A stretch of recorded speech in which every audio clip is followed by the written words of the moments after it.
All right, welcome back here to this Wednesday edition of the Jordy Culotta Show, driven and powered by Go Chevrolet. Remember to hit that like button, share button, comment button. Happy early Thanksgiving to everybody out there. A lot of people on the road today. This is a very heavily trafficked road day throughout all over the country with people going to see family. So make sure you stay safe out there. Easiest way to pass the time is throw on some old podcasts from FM Digital Media, whether it's Mic'd Up, Where My Dog's At, Culotta Show, Skip Burtman and Hold the Rope and the crew. You can always find them on YouTube. Check it out. Everything brought back to you by RMB Builders. Check our friends out, rmb-builders.com, and they're on Instagram to keep up with the latest. Jacques in here every Wednesday. It's good to always see JD from WAFB, our news partner, who we love to talk to and catch up with. Happy Thanksgiving, Jacques. You got the memo in the blue. You went with the royal. I went with the light. Both pulling it off, buddy. This is good purple, to see. isn't it? Is it purple? Yeah, it's purple. Holy cow, man. I think I might be colorblind. I know. It looks a little blue on the TV, but that's purple in real life. Okay. Yeah. Little Vinny Testaverde, huh? Is he colorblind?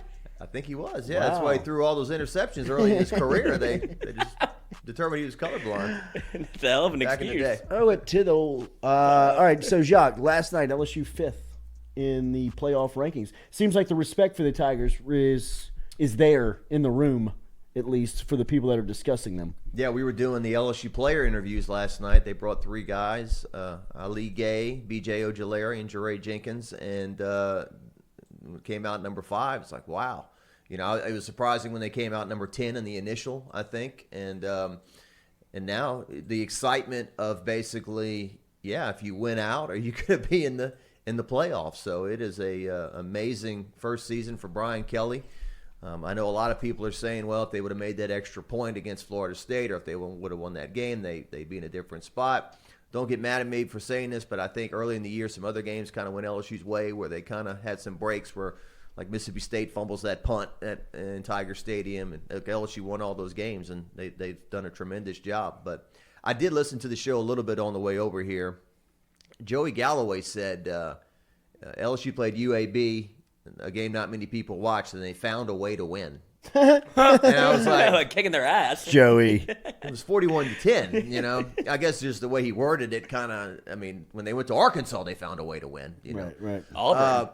And then, and it's nothing to do with LSU, but then they were talking about, well, you got to, you know, Tennessee's going to have to drop, and they're not going to get the kind of bowl game that they thought they were going to get because the quarterback is injured. And I thought that's kind of a slight on the team and what they've earned. They've won the games to this point. They, you know, deserve whatever bowl they can get now that they're out of the playoff discussion. But, yeah, it all comes down to, look, this weekend, Texas A&M, it's going to be one of two things. It's going to be if Jimbo Fisher is going to go to every podium, every microphone in the offseason and either be saying, well, we had a bad year, but we beat LSU last game, you know, top 10 team going all the way to the SEC West. We won our last 2 games. We're on the right projection. And if they don't win the game, then he really has nothing to talk about. Then we're 4-8. We had an awful year. And so this really gives Texas A&M the opportunity to give them a positive narrative to talk about all offseason if they somehow can pull this off. Yeah. But it's exciting, yeah, to think that it appears that in most people's projections, LSU controls their own destiny if they win these last 2 games in the playoff. But obviously, Georgia is going to be a huge hurdle to clear. This weekend, what do you make of this weekend's matchup versus LSU? What type of A&M team do you think LSU will play against? I was debating whether or not they truly are going to get on board with throwing everything at this game and the hair on fire and this is our opportunity, this is our bowl game. I mean, obviously they are going nowhere when this game ends. They're home for the holidays. But are really the players invested in that? Or are they really just their eyes on what team am I going to play for next year? Am I hitting the transfer portal? All those different things. My head is starting to lean towards the latter that they may be ready to pack it in. Yeah. So, but I'm not sure about that. But, you know, and how many of the fans show up? How loud is it? You know, they fire that cannon and they do some quirky things over there. Those poor UMass players are just trying to pray before the game, and they fire that thing right at them, you know? So that was. I think we should put DeQuano on an assignment on Saturday. I thought about really How close can you get? Well, he's not coming. He's got some family stuff.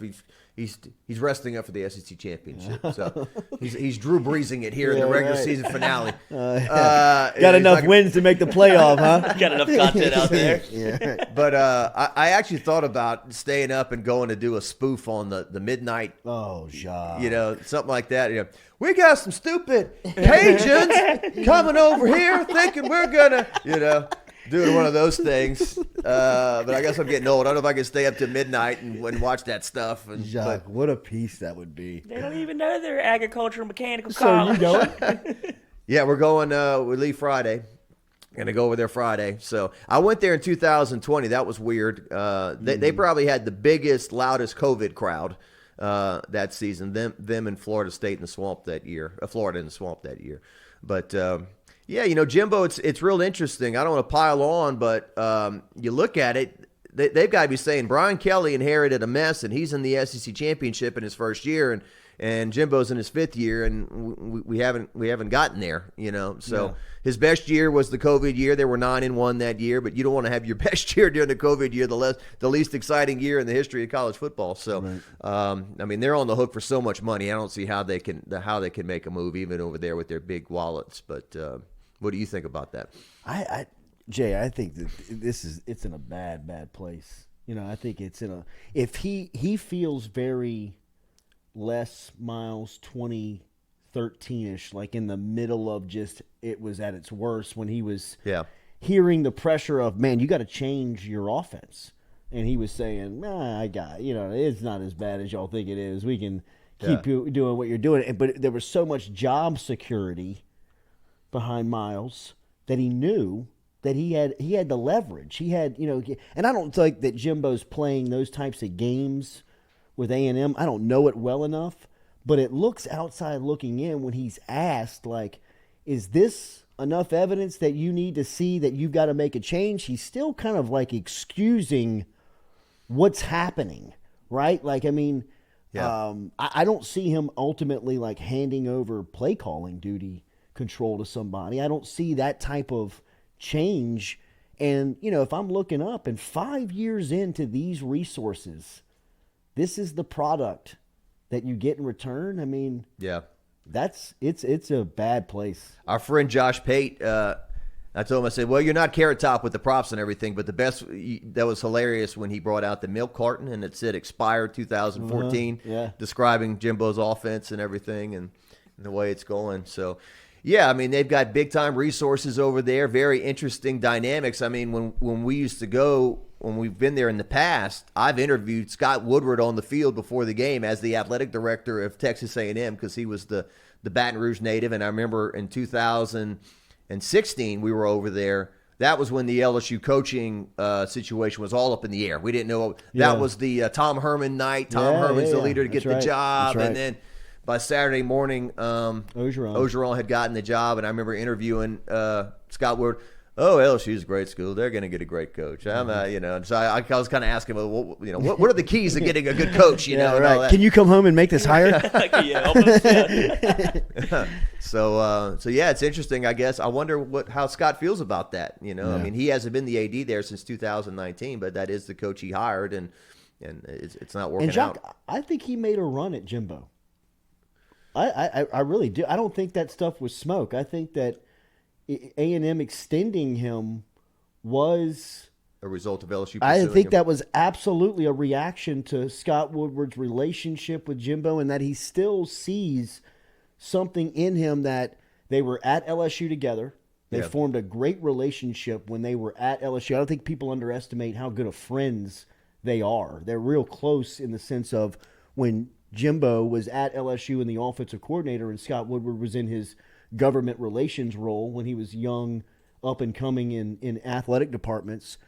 They were the same age. They had the same interests. Yeah. They were around the same people. They really kind of, melted it to one another. They became really good friends. And I think when this job opened up, he trusts him so much and respects him as a football coach that I think he ultimately had I don't know if he offered him the job, but I think he had enough of a conversation with him where it made Texas A&M react.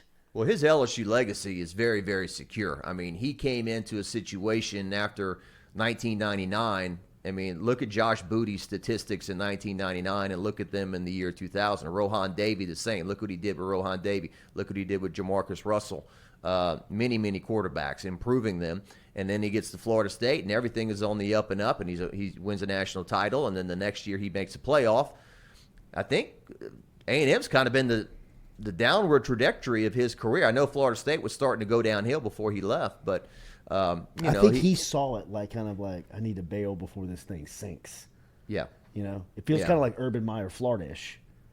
Yeah, right. Like I got to get out of here. I mean, it's about to get really bad over here. Yeah, I've done as much as I can. Right, like this is all I've gave. Considering the resources that Florida State offered, this is the best that we could do. And he goes somewhere where nearly it feels like he has unlimited resources and he gets the opposite results, which is why I think it's interesting. If you're an A&M fan and you see the way that Jimbo's run the offense with the resources they have, why would they not do what LSU did or insert School X, where it's go get a young offensive coordinator that Jimbo can have a hand in the offense, but you have somebody that brings in an actual offense like a Bryles, like somebody like that. It seems like that would be an obvious A&M move. I never want to compare Les Miles to Jimbo because they seem so different. But if he does not change or he brings in a coordinator, whatever the Cam Cameron version is of his buddy, Jimbo Fisher, and they don't change. I mean, it's going to be very similar. Yeah. Damian Craig, Damian Craig is kind of his. It's kind of his Cam Cameron. It's kind of his guy that he's had with him the whole time. He moves him around the staff. He's gone from like wide receivers coach to running backs coach to special team. Quarterbacks coach right now. Yeah, you just kind of put him where you can hide him. Fantastic Funky Bunch says the same thing. Timeout. Les Miles never had a losing season, period. Jimbo way more underwhelming than Miles. Just saying. I know it doesn't matter really, but screw that. I'm not comparing the rest. I'm talking about exactly what he just mentioned. The stubbornness. Yeah. It feels like people are kind of like pleading with him of. Now have you seen enough where you need to change? And he's like, well, whoever you bring in here, a smash route's a smash route. Corner route's the version of the engine is pretty stinking good. The engine, you want to get rid of Leonard Fournette? You want to overhaul the engine? He's like, he doesn't see it. Now, what would he have done at LSU? I don't know. We don't know what Jimbo Fisher would have done at LSU. But we always listen to Garth Brooks calling Baton Rouge. There's another song he had called "Unanswered Prayers," Lloyd, and and did. Would have Jimbo fit? What would he have done at LSU? We don't know. But the big flirtation at the end of 15, some flirtations again in 16, and then some talk last year, and all three of those things didn't work out. And you get the 2019 season, and now you've got Brian Kelly, and everything appears to be heading in like this for the next whatever years. Either way, right? LSU is going to Atlanta in year one, and they have an opportunity to play themselves in to the college football playoff Final Four if they win out. Do you expect them to be in the Final Four if they win out? I mean, do you expect this to happen? I think that's the way that's all the talking heads were saying that.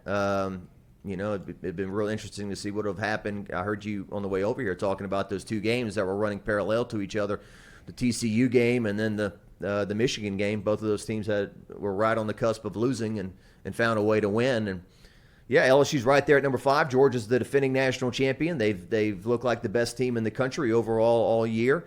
The game will be played indoors. Elements will not be part of it in the SEC championship. Yeah. Georgia will have a lot of fans there. They'll be in their backyard. The LSU fan in you wants to say, hey, look, this is 2001 all over again when Tennessee was the big-time favorite and LSU was the up-and-coming team and shocked the world. But, it's going to be an exciting day. LSU obviously has to take care of business this weekend. If somehow they slip up at A&M, then the potential of the magnitude and the opportunity of the SEC championship game goes away to an extent. But looking at the bowl projections, everyone still seems to have LSU playing Kansas State in the Sugar Bowl. But to make the playoff, what are the two playoff locations? Where is it? Fiesta? Is one not the Sugar? No, the Sugar Bowl is 11 a.m. on New Year's Eve, right? Right. In New Orleans. I thought it was just stood on its own. I didn't think it was a playoff game this year. The two playoff games that night. It might be the Rose and the Fiesta. I don't know. I would love for LSU to be able to play in the Rose Bowl. It You is know, the something like this. Fiesta Bowl and the Peach Bowl. Fiesta and Peach. Okay, so they could be right back in Atlanta, perhaps. Or does it say who's 1-4 and 2-3 and all? It does not. So, yeah, I just can't believe we're having this conversation. You know, I mean, you know, the first game of the year, you had two unranked teams, LSU and Florida State. They wobbled around and missed extra point. To think that day you'd say, oh, they're going to beat Alabama, and they're going to go to the Swamp, and they're going to go to Jordan-Hare, and they're going to win all these tough games. It's just hard to believe. But, you know, leadership, guys buying into the process, people stepping up when called upon, a Noah Kane, you know, stepping up when needed. See how big a role he plays this weekend as well. You know, I would hope Josh Williams would be back and recovered, but he might be still a little banged up. And, you know, John Emery, you know, he's the last person in the world that wants to fumble that ball after he fumbles in the beginning. You know he's got to be trying not to fumble, and they rip it out twice. So, and that's a situation too. Can you trust John Emery against Georgia when you know you're going up against defensive piranhas who are going to be ripping at the ball? So. Yeah, absolutely. Jacques Doucet from WAFB. You can follow him on Twitter at Jacques Doucet from our news partner right down the street. And have you had a chance to watch LSU basketball? I know that they had a big win yesterday. They're tough to find, the streaming service, the flowhoops.com, I believe it is.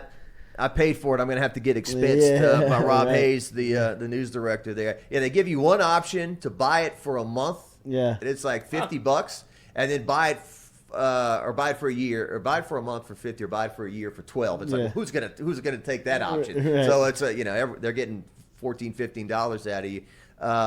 You know, it's kind of a high school broadcast to an extent. I edited the highlights. They played Illinois State on Monday. Illinois State, I think, was 5-13 in the Mountain Valley Conference last year, 13-20.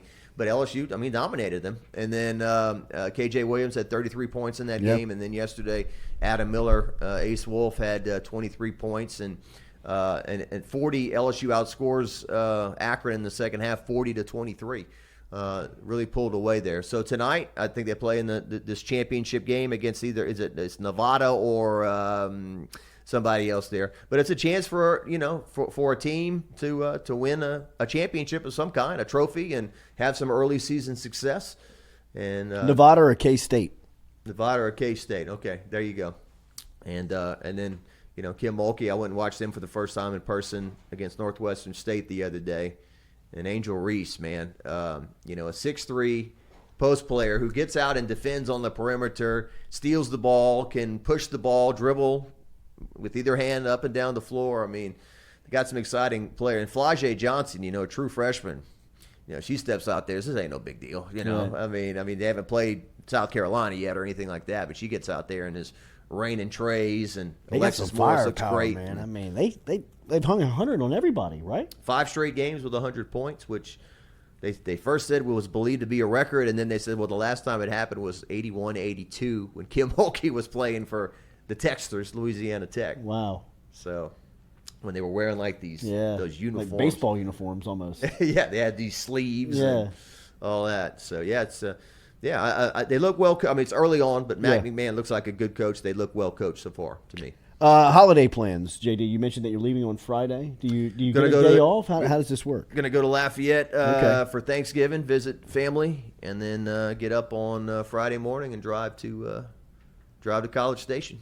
It looks rainy around here before that, but the game day looks like it's going to be clear and the weather's going to be good. So yeah, and then I guess after that, turn around and then get ready to go to Atlanta. The SEC Championship, I told you about this last week. The SEC Championship doesn't have the media availability and stuff like that I thought they would. It's really just like a regular season game, which LSU will go in there on Friday and then play the game on Saturday. There's no offensive coordinator, defensive coordinator, players. I think there's a Zoom on a Thursday, and that's it. So. Wow. I used to think it was the 2 head coaches and the trophy, and they would have a press conference, but apparently that's not going on either. Do you remember? Was it like that in 19? We were at the game. I don't remember the build-up during the week, but I want to say we got there on Friday too. It wasn't like a big to-do. I mean, I had to go back. I want to say that Kirby and Ogeron did a press conference, but and then that was one of the few times where you could go into a locker room after the game. And you can't do that anymore either, I don't think. Yeah. So I remember going to the locker room after they'd won and interviewing all the guys, but that's not going to happen this time. Stingley had a huge game that day. 2 interceptions. If you recall. Yeah, he had a big game. And he was, I believe, the defensive player of the game, and obviously Burrow was the offensive player of the game. Have you had a chance to watch Georgia play? I mean, do you get an idea of I was going into our system with our gray media stations and downloading video, and I downloaded some video. I mean, they went to South Carolina and hammered them that day. That was early in the season, looking at some of that stuff. And then last week, a lot of people say, oh, there's, chinks in the armor or whatnot because they struggled against Kentucky, and I don't know. You get in trouble when you start comparing scores. I mean, how do you predict that Florida is going to beat South Carolina 38-6, and then the next week Florida loses to Vanderbilt and South Carolina scores over 60 on Tennessee? So, I mean, Kirby, he's built that team on strength and conditioning and defense and intimidating opponents and wearing you out and whatnot. But Stetson Bennett, could he be had? Could he have a bad game? I don't know. I mean, I guess we'll take a harder look at it next week. But, I mean, their body of work has proven that they're the best team in the country at this point. Yeah.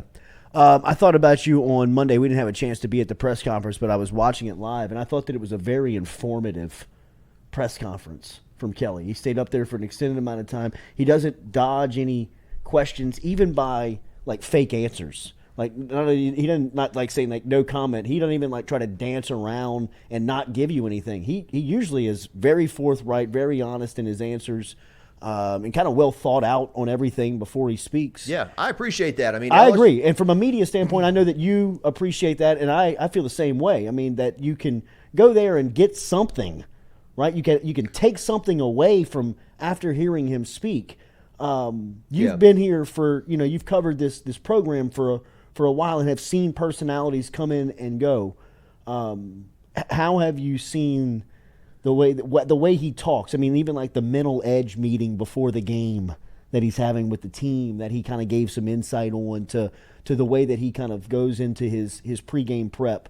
What has it been like covering Kelly now for a football season? I appreciate Michael Bonnet and those guys making the press conference 25 minutes or so, and that's what they do. If you watch Nick Saban's Monday presser, they got that thing down to 8-9 minutes, and they ain't going over 8-9 minutes. It's in and out, and so I appreciate the fact that we're everyone's allowed to ask some different questions, and I thought he gave a real good answer to the question I asked. I'd been having a lot of people ask about Quincy Wiggins and how is he doing and everything, and I thought he gave a very polite, well thought out answer. I mean, the guy knows football, and he speaks football. And, like the radio show on Thursday and now Wednesday, it's less of the maybe entertainment and some people would say hokey stuff, but it's more football, meat and potatoes. And, I mean, I watched that press conference a couple of times.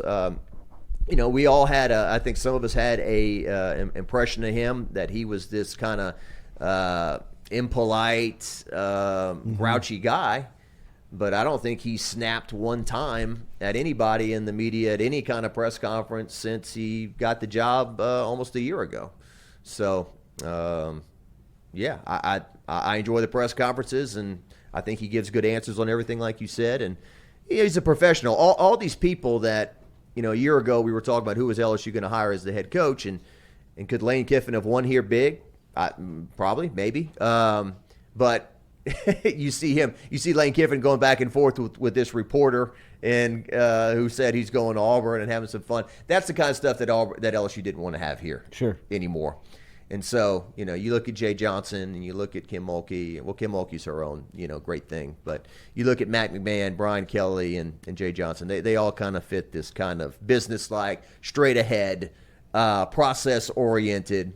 That's another thing. Brian Kelly's all about the process, and that was the same thing Nick Saban talked about over 20 years ago. We don't look at the scoreboard. We don't let the scoreboard affect our effort. We give 100%, and we don't, whether it's UAB we're playing, and that was the most impressive thing to me, Jordy. On a night, I've got the best job in the world, but I did not want to go to work last Saturday. It was so miserable out there, cold, rainy. It's like, can we just watch this? And God bless the photographers that were on the sideline for 3.5 hours and whatnot. But the fact that they went out there and beat them 41-10. That game could have easily been a 17-3 game or one of those. Let's just get through it. But they were pros and went out there. Found a way to win. Find a way to win. Right, exactly. Joey Galloway found a way to win.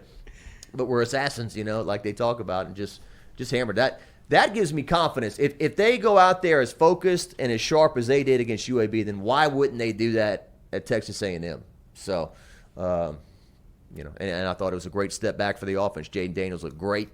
The offense looked great. Got Jack Besh back involved a little bit. I agree. So, what do you think of Kiffin to Auburn? Well, the question I have, Jordy, is okay, Ole Miss, we kind of decided that they won't win a national championship. Auburn won a national championship in 2010 with Cam Newton. They played for another one in 2013. So Auburn on the surface looks like you got a much better opportunity to win a national championship than Ole Miss. The stadium's much bigger. It's a 90,000 seat stadium. Ole Miss is 62 or whatever. But I mean, if you're dealing with the Yellowwood guy, he's Yellowwood. Yeah, the boosters at Auburn who constantly meddle and whatnot. Does he want to deal with that? And he's the kind of personality that won't deal with that. I think But I'm the head coach here. So. I mean, what do you think? I think there's a reason why guys, I know everyone's piling on Billy Napier right now because he's not having success. But, look, I don't want to be a hypocrite going into the LSU Florida game this year. I kind of said, look, whoever wins this game, you need 3 or 4 years down the line to judge who really made a good hire or who didn't and whatnot. But Napier, I think, also passed on that Auburn job or looked at it and said, I don't know, but this is the right spot for me. So – I don't know, man. I mean, and to go in conference, right? Not only in conference, but in your division, and then you've got to be dealing with the Ole Miss stuff every year, playing them where you just came from. He's been a job hopper, Does he want to prove, hey, I'll stay at a place for a while and build success? They're not going to fire Lane Kiffin at Ole Miss, right? Sure. Not winning 9-10 games a year. Right. JD, great to see you. All right. Thanks for having me. Happy Thanksgiving. Happy Thanksgiving to everybody. We'll have some good stuff this week. On the theme of family and Thanksgiving, Todd and Brian Kinchin came by yesterday. I saw that. Shot a nice interview with them, and talking about their careers and watching LSU, whatnot. It's so funny, you can have two guys can come from the same parents and be so different. Unreal. It's unreal how different they are. Different personalities. I'm supposed to go talk to Noah Kane today too. It's your over at Gordon. Gordon, yeah. I wonder where he's spending Thanksgiving. I don't think he's going back to. I guess he's from here, right? Yeah, he's from here. Baton Rouge. I was thinking Penn State. Well, he's got his family in Dallas, and then he's got family here as well. JD, the best in the business over at WAFB. Make sure you catch up with him on Twitter at Jacques Doucet, and he'll be in College Station covering the Aggies and the Tigers to wrap up the regular season. Like this? There you go. Jacques, if you could stay up. If you could stay up. Sway back and forth. Get to kiss a girl. What was the relay race last week with the towel and the guys up in the? I think that was just a man, but that was on his own volition. I think that was just a fan. I think he was bored. Yeah. They were just trying to put something together. Enjoy it, Jacques. Thank you, sir. We'll be back with more of the Jordy Culotta Show, driven and powered by Go Chevrolet. See the freak show.